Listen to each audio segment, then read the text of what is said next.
BST की अगर मैं बात करूं तो ये पूरा प्योर थ्योरी है। कई कई जगह कुछ वो स्टैट्स का मीन निकालो, मोड निकालो, ओगिव कर्व कैलकुलेट करो, वैसा टाइप का कुछ क्वेश्चन वगैरह आ जाएगा। बाकी देखा जाए तो दोनों ही पूरा पूरा थ्योरी जैसा है। अब मैं अगर अकाउंट्स की बात करूँ ना, ये अकाउंट्स एक ऐसा सब्जेक्ट है जो कॉमर्स का स्टूडेंट को साइंस से अलग करता है। मेन क्या हो जाता है, ये जो बीएसटी और इको है ना, अगर मैं किसी साइंस वाले स्टूडेंट को भी एक दिन पढ़ा दिया ना, वो भी बीएसटी में पास हो जाएगा, वो भी इको में पास हो जाएगा, कोई बड़ी बात नहीं है। मेन जो गेम होता है कॉमर्स करने का वो अकाउंट्स होता है। एक अकाउंट्स ही ऐसा सब्जेक्ट है जो साइंस वाले को नहीं आ सकता, साइंस वाले को चाह के भी नहीं आ सकता। बाकी तो बीएसटी को क्या है, जैसे तुम लोग ये 3 दिन में 2 दिन में हम लोग एक चैप्टर खत्म कर लिए, वैसे ही कोई साइंस वाले को भी बैठा देंगे, वो भी 2 दिन पढ़ के वो चैप्टर खत्म कर देगा, कोई बड़ी बात नहीं है। लेकिन जो अकाउंट्स है ना, वही हम लोग को एक साइंस वाले स्टूडेंट से अलग बनाता है।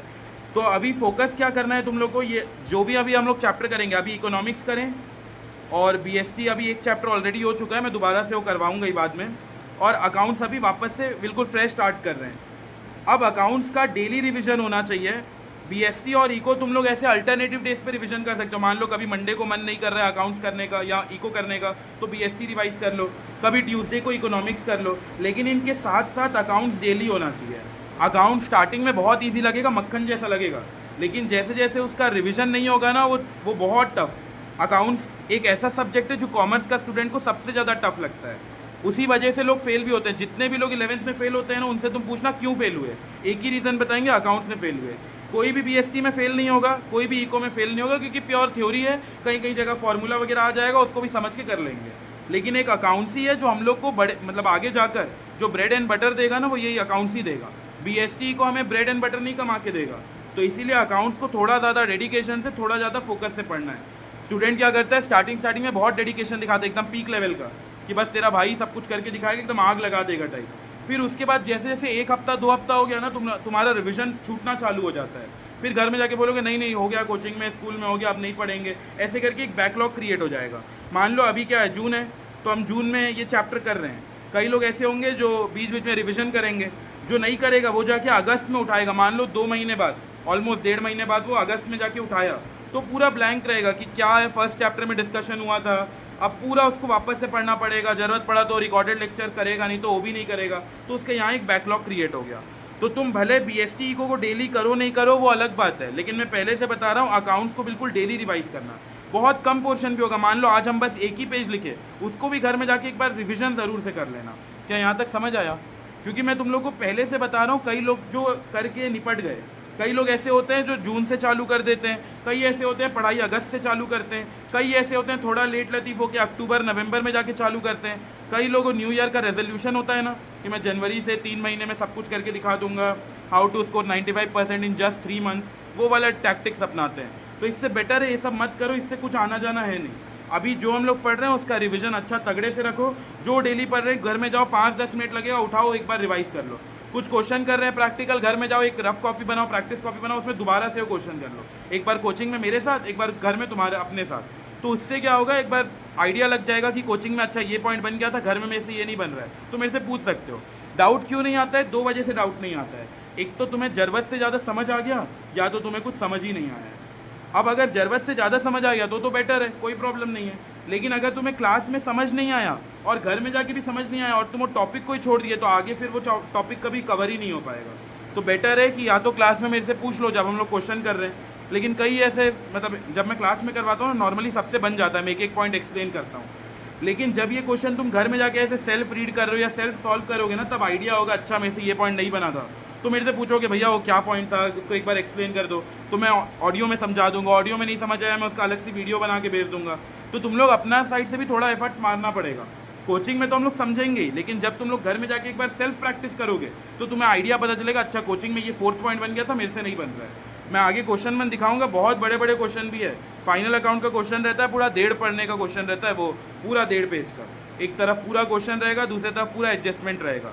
ये सब मैं पहले क्यों बता रहा हूँ, क्योंकि मेरे ही कई ऐसे स्टूडेंट आए पूरा जून से, एकदम स्टार्टिंग से आए, लेकिन उन लोग दिसंबर में जाके रोए कि भैया कुछ बता दो, 3 महीने में हम पास होना चाहते हैं, कुछ कर दो, ये कर दो कर दो। अब मैं भगवान तो हूँ नहीं, मैं उन लोगों को स्टार्टिंग से बोल रहा था पढ़ लो पढ़ लो पढ़ लो, नहीं पढ़े, बाद में पढ़ेंगे बाद में पढ़ेंगे बाद में पढ़ेंगे। दिसंबर जनवरी में आके रोए और कुछ नहीं कर सकते। जनवरी में बच्चा पास हो ही नहीं सकता। अगर वो जनवरी में जाके सोच रहे अब मैं पढ़ के दिखाऊंगा, क्योंकि उसके पास बस अकाउंट्स बीएसटी इको नहीं रहेगा, साथ में उसके पास हिंदी इंग्लिश ये सब भी रहेगा, प्लस तुम्हारा वाइवा वगैरह भी चालू हो जाता है, प्रोजेक्ट वगैरह सबमिट करना रहता है, एग्जाम का प्रेशर होता है, तो इतना सब वो 2-3 महीने में कैसे झेलेगा।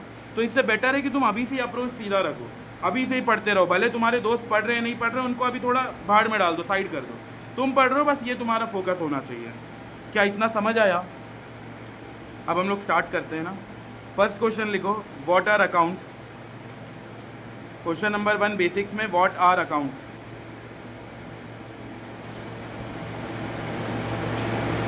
अकाउंट्स क्या होता है?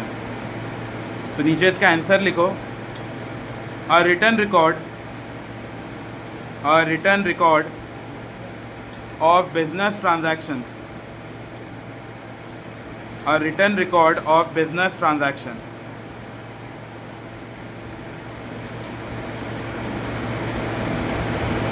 अकाउंट्स और कुछ नहीं है, एक लिखित में हम रिकॉर्ड करके चल रहे हैं। जैसे मान लो मैं बिजनेस चालू किया तो मैं लिखित में लिख रहा हूँ कि अच्छा इतना सामान आज बेचा हूँ, इतना पैसा कमाया हूँ, तो उसको बस हम लिखित में जब लिख लेते हैं ना, उसी को अकाउंट्स बोलते हैं। ये 2 तरीके से किया जा सकता है, एक तो ऐसे कॉपी में लिख रहे हैं जो पुराने समय में चलता हुआ आता था, ऐसा टिपिकली कॉपी में लिखा जाता था ये पर्सन इतना रुपए का ले गया, इतना दिन बाद पैसा देगा। या दूसरा आजकल के ज़माने में टैली, सैप, एक्सेल ये सब में नोट किया जाता है। तो सेकेंड पॉइंट लिखो, it can be done in 2 ways। इसको 2 तरीके से किया जा सकता है। फर्स्ट लिखो, मैनुअली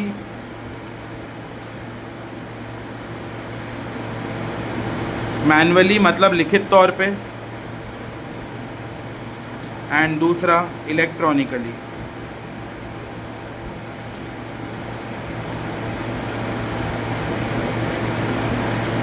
या तो मैनुअली या तो इलेक्ट्रॉनिकली। मैनुअली जो किताब में लिखते हैं ना, वो आगे पढ़ोगे, बाकी ब्रैकेट में लिख लो, उस किताब को बोलते हैं जर्नल। जनरल नहीं, जर्नल, जे से चालू हो रहा है। जिस किताब में हम लिख के रखते हैं ना कि ये पर्सन इतना रुपए का सामान ले गया है, कल इतना रुपए दिया था, परसों इतना रुपए देगा, तो उस किताब को बोलते हैं जर्नल। और इलेक्ट्रॉनिकली तो अलग अलग सॉफ्टवेयर होता है, टैली होता है, सैप होता है, एक्सेल होता है, तो ऐसे मल्टीपल अलग अलग सॉफ्टवेयर में रिकॉर्ड करके चलते हैं। तो ये हो गया पहला क्वेश्चन। अगला लिखो question number 2, why we need them. Accounts बनाने का ज़रूरत क्यों है? कोई तुम में से आइडिया लगा सकता है अकाउंट्स ऐसे लिख के रखने का ज़रूरत क्यों है? हम ऐसे दिमाग में याद रख लेंगे कि वो पर्टिकुलर पर्सन है, वो इतने रुपए का सामान ले गया है, वो थर्सडे को दे देगा। इसको लिख के रखने का ज़रूरत क्यों है? काउंटिंग नहीं समझा। हाँ, एक करेक्ट, हम कैलकुलेट करेंगे। धंधा कर रहे हैं तो किसके लिए कर रहे हैं? ऐसे ही दान धर्म दक्षिणा के लिए या प्रॉफिट कमाने के लिए? प्रॉफिट। हर कोई प्रॉफिट कमाने के लिए करता है ना धंधा। कई लोग, बहुत ऐसे रेयर लोग होंगे जो ऐसे दान धर्म दक्षिणा के लिए धंधा करता होगा। नॉर्मली तो हर कोई प्रॉफिट कमाने के लिए करता है। तो प्रॉफिट कमाने के लिए हमें पता होना चाहिए कि मैं कितना इनकम कमाया हूँ, इनकम मतलब कमाई, और मेरे कितने खर्चे हुए हैं। अगर मान लो कोई टी स्टॉल लगाया है, टी स्टॉल से वो महीने का 10,000 कमाया और उसका चाय पत्ती, शक्कर, दूध ये सब डिस्पोजल ग्लास खरीदने में 2,000 गया, तो 10,000 कमाया, 2,000 गया, तो कितने का प्रॉफिट हुआ? 8,000 का। तो उसको तभी तो पता चलेगा जब वो लिख के रखेगा। अगर वो लिख के रखा ही नहीं तो उसको पता ही नहीं चलेगा कि वो कमाया कितना है और उसका खर्चा कितना हुआ है। तो हम लिख के चलते हैं सो दैट एक ब्रॉड आइडिया हो कि कंपनी में या बिजनेस में कितना प्रॉफिट हुआ है। तो यहाँ इसका क्वेश्चन है, वाई वी नीड देम, कि क्यों इसकी ज़रूरत है। तो लिखो इसका answer, we need accounts to know the results of our business. At least पता तो चले कि धंधा करके प्रॉफिट हो रहा है या लॉस हो रहा है। We need accounts to know the results of our business, कि हमें पता चले हमारा बिजनेस का स्थिति क्या है। We need accounts to know the results of our business. Result में ब्रैकेट में लिख लो प्रॉफिट या लॉस। क्या ये दोनों एक साथ हो सकता है कि मैं धंधा किया, मेरे को प्रॉफिट भी हुआ और लॉस भी हुआ? दोनों हो सकता है। सोचो, मान लो मैं कोचिंग चला रहा हूँ, मैं कोचिंग के एंड में चेक किया, अच्छा ये मेरा इनकम है, माइनस कर दिया। अगर ये रूम जो है रेंट का है तो रेंट माइनस कर दूंगा, बिजली बिल आया होगा, बिजली बिल माइनस कर दिया, फिर और भी कुछ खर्चे उर्चे होंगे, वो सब माइनस करके मेरा प्रॉफिट आया या मेरा लॉस आया। तो क्या दोनों एक साथ आ सकता है? एक कंपनी है, क्या उसका एक ही साल में प्रॉफिट लॉस दोनों हो सकता है? सोचो, दोनों हो सकता है एक साल में। कैसे? एग्जाम्पल, मान लो मैं सब्जी बेच रहा हूँ, वेनसडे को सब्जी सुबह बेचने गया, शाम को सब्जी उठा के घर ला लिया, दोनों नहीं, ये तो होगा। मैं बोल रहा हूँ एक बार में। अरे जैसे तुम लोग सुनो सुनो सुनो, मैं बोल रहा हूँ एक साल में, कंपनी का एक साल होता है, एक साल में वो चेक करता है। तुम लोग बोल रहे हो कि कभी प्रॉफिट हुआ होगा, कभी किसी दिन, मान लो मंडे को प्रॉफिट हुआ होगा, ट्यूसडे को लॉस हुआ होगा, ऐसे ही बोल रहे हो ना। मैं बोल रहा हूँ इसका एंड में, जब कंपनी अपना लास्ट में रिजल्ट निकालेगा, तो लास्ट में क्या होगा? लास्ट में भी दोनों चीज़ होगा? नहीं, लास्ट में कुछ एक ही होगा। ऐसे दिन ब दिन देखे तो अलग अलग हो सकता है। जैसे मान लो मेरा जुलाई मंथ में प्रॉफिट हुआ होगा, फिर अगस्त में बर्थडे है तो उसमें मेरे को बहुत खर्चा उर्चा करना पड़ता है, तो उसमें मेरा लॉस हो गया होगा। तो ऐसे अगर मंथ वाइज देखा जाए तो कभी प्रॉफिट कभी लॉस। लेकिन अगर ईयर एंड में हम टोटल करेंगे तो क्या दोनों चीज़ हो सकता है क्या? नहीं, तब तो कुछ एक ही होगा। या तो बिजनेस अच्छा काम कर रहा है तो प्रॉफिट होगा, या बिजनेस से निपटारे में है तो लॉस हो जाएगा। तो याद रखना है, दोनों में से कुछ एक ही हो सकता है। हम ईयर एंड की बात करते हैं तो ईयर एंड में कुछ एक हो सकता है।